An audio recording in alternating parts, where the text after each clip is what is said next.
हुसन जी आ गाल हली बस, बाकी सब बाद में। अवल वञी दुनिया घुमी ॾिस, पोइ हलिया डिपले में।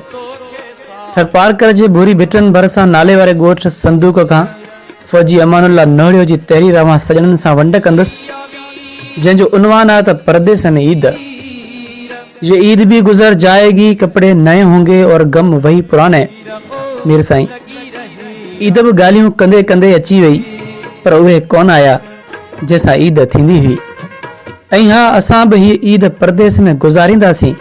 मीर साईं दिल जी उम्मीद त इहा हुई जो ईद वञी पंहिंजे अबाणे ॻोठ में कंदसि, पर छा कजे। मीर साईं तोखे त ख़बर आहे त आऊं हिकु फ़ौजी आहियां, पंहिंजे वतन ख़ातिर ड्यूटी सर अंजाम ॾेई रहियो आहियां। पंहिंजे वतन जी हिफ़ाज़त ख़ातिर इहा ईद बि परदेस में कंदसि। पंहिंजे दिल वारनि दोस्तनि खां परे ज़रूरु आहियां, पर मूंखे हमेशह उन्हनि जी यादि हूंदी आहे। हाणे जॾहिं ईद वेझो आई आहे त हुन जी यादि बि ताज़ी थी दिल ते कंहिं बांवरे बादल जा बरसे पई। बकौल शाह लतीफ़ जे त अॼु पिणु अखिणियुनि सॼण पंहिंजा सारिया। दिलनि तां ॻोढ़नि जूं अॼु बूंदूं बस न कनि, संधी सिक पिरियनि अॼु लोक ॾिठे न लहे। दिलनि ते ॻोढ़नि जा वलर लही आया आहिनि, उन्हनि जी सिक सीने में एतिरी आहे जो पूरो लोक ॾिसां थो, तॾहिं बि उन्हनि जी यादि दिलि तां लहे नथी। मीर साईं मां हिकु फ़ौजी आहियां, मुंहिंजी ड्यूटी अहिड़ी आहे जो मां पंहिंजे वसां घर नथो वञी सघां।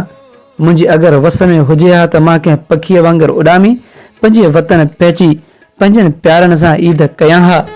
ईद आई मेरा यार न आया, मैं कीवें ईद करां।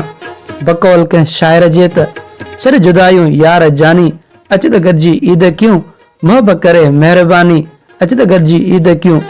हर हुकुम तुंहिंजो अखियुनि ते मूं मञियो आहे, तूं बि मञ मौज सां आ मुंद मस्तानी, अच त गॾिजी ईद क्यूं, मोहबत करे महिरबानी, अच त गॾिजी ईद क्यूं।